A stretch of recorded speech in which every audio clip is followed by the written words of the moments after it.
Back at home here in Northeast Ohio, no risk of flooding at all. It has been bone dry here across the area. I think some of us would maybe take that chance at flooding just to get some rain out there, because we have not had much to speak of really since the end of July. We had a very rainy last week or so of July. We had some heavy totals, some flooding issues there. Since then, very little to speak of. August was a very dry month for us, and September has started the same way. Today, a whopping 1/100th of an inch down towards Akron, Canton. That brings them to a whopping 1/10 of an inch for the month so far.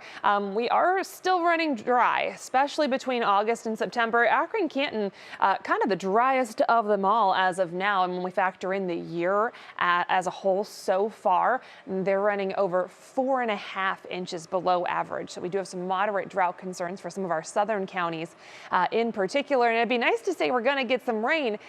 Unfortunately, we have a chance for rain. It's just that it's going to come with the football game that's tomorrow, and that's kind of our only chance for rain as we go through the week. So that rain and potential, mainly just some lake showers. It's not going to be something that everyone will see by any means, just some lake showers that are going to be around tonight and into tomorrow. After that, though, we are looking mostly dry for the rest of the week. So if you're lucky enough to get any rain tonight or tomorrow, I know it's not the best timing for some outdoor plans, but consider yourself lucky, because that's our best shot for the rest of the week.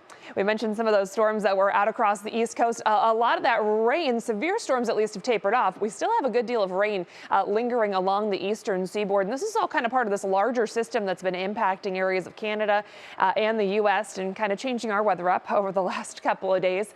We still have some more moisture off to our northwest that's going to try to cycle through. And we have had just in the last half an hour or so here a little bit of that shower activity trying to pop up on radar close to the shoreline.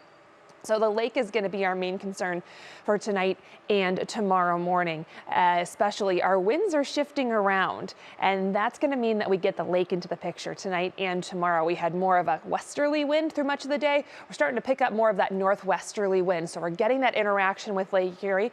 That means we do have a chance for some waterspouts out across the lake areas for tomorrow, so keep that in mind, especially if you have any plans to be boating or out on the water. Those waves are going to be a little rough out there as well.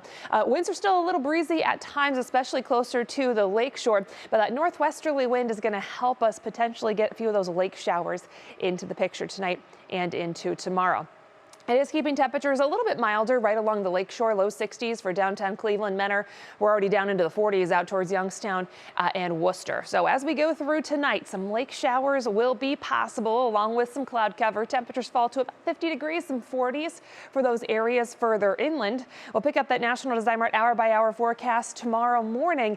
Again, we're going to watch this lake influence for tomorrow very closely. We do have that potential for waterspouts kind of out on the water.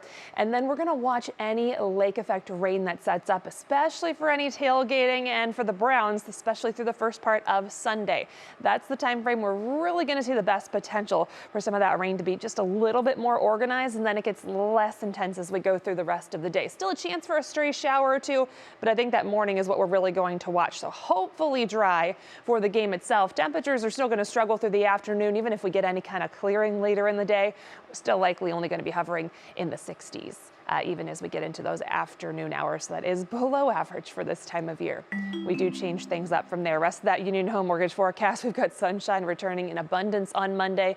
Dry conditions as well. That's going to stick around as we go through next week. Temperatures still close to 70 on Monday, but then we are right back around average in the upper 70s to low 80s for the rest of next week. Sports is up after the break.